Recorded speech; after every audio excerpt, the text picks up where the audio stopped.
Magugulat kayo sa ibabalita ko ngayon or posibleng hindi kayo maniniwala. Gio Halalon ititrade ng araw ng Magnolia para kay Aaron Black at may nagsasabing kaya daw hindi ito naglaro last night dahil dito. At si Aaron Black naman todo hataw at best player of the game pa nga. Arwin Santos maglalaro pa nga ba ng isang conference sa SMB? Dahil pinagbigyan po siya na ipagretiro ito sa jersey number 29 sa San Miguel Beermen.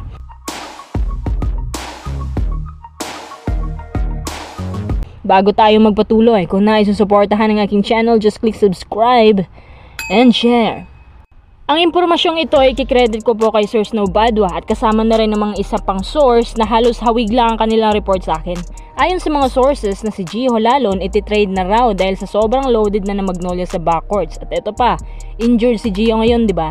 Kaya kung sinasabi nyo na kaya pala hindi siya pinalaro dahil ititrade na, hindi naman ho kasi injured lang po talaga siya nung araw na yun. Ang tanong, ano nga bang malalim na dahilan bakit ititrade si Gio? Simple lang, dahil may nakita sila na much better sa kanya.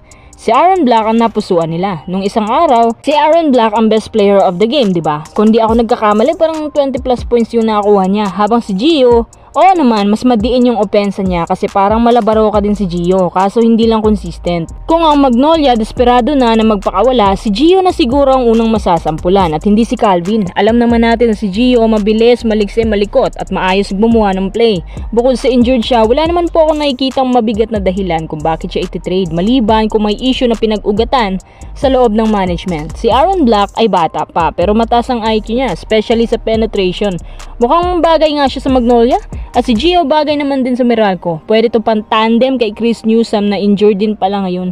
Sabihin na lang natin na nagkatotoo ang trade plans na to. Para sa akin mukhang patas naman ang trade. Lilinawin ko lang muna sa inyo na ang trade plans na to ay under pa sa studies ng coaching staff. Baka kasi akalain natin na mangyayari agad, basta't ang alam ko, unti-unti na nagpapakawala ang Magnolia. Tsaka deadline na rin po ng trades ngayon.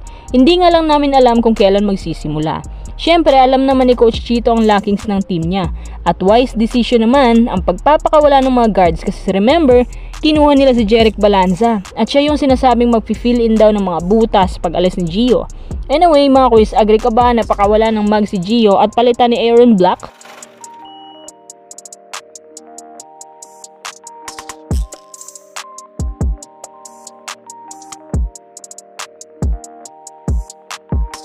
Tara, next update tayo. Arwin Santos kumpirmado na ipagre-retiro ng SMB sa jersey number 29. Aba, parang napilitan lang SMB. At ayon pa sa mga rumor na kusa daw lumapit si Arwin sa SMB para lang humingi ng pabor kung pwede pa siyang ipagretiro sa kanila. At kasunod nito, humingi din daw siya ng pabor na kung pwede makapaglaro naman siya sa SMB ng kahit isang conference lang para at least makita at ma-feel ng mga taong retirement niya. Hindi ako sigurado kung pinagbigyan pero mukhang palalaruin daw muna ito ng isang conference deal.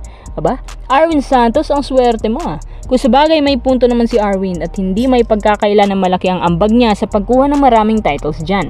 Bali napansin lang talaga ng mga tao na lumaki yung ulo niya at akala din niya na untouchable siya. Nung napunta siya Northport, malakas pa rin pala si Arwin. Kalabaw lang tumatanda. Kung sabagay, kahit may edad na yan sa tansya ko, kaya pa niyang up to 13 PPG kung malusog lang. Si Arwin isang versatile na PF center. Isa siya sa mga magagaling na defensive player sa balat ng PBA at siya yung tagabantay ng imports nung araw kasi nga mataas yung reach niya. Ilang beses na rin napapaaway si Arwin sa loob ng court. Mabait pa rin ang SMB sa kanya kasi kinupkup pa rin kahit wala na siya sa serbisyo at sakto na wala ring planong NP na ipagretiro si Arwin kasi nga nasa MPBL siya noon. At may narinig din ako na pagkatapos ng jersey retirement niya, papasok na rin daw ito sa Zamboanga Valientes para dagdag veteran presence at leadership. Although hindi pa po kumpirmado pero si Arwin basta't nasa kondisyon laging on the go yan. Ngayon naman patunayan mo sa SMB na deserve mo ang isang 1-year deal sa kanila at ikaw yung sinayang nila. Congrats nga pala sa jersey retirement mo sa SMB Arwin Santos. Good luck sa mga bagong career mo.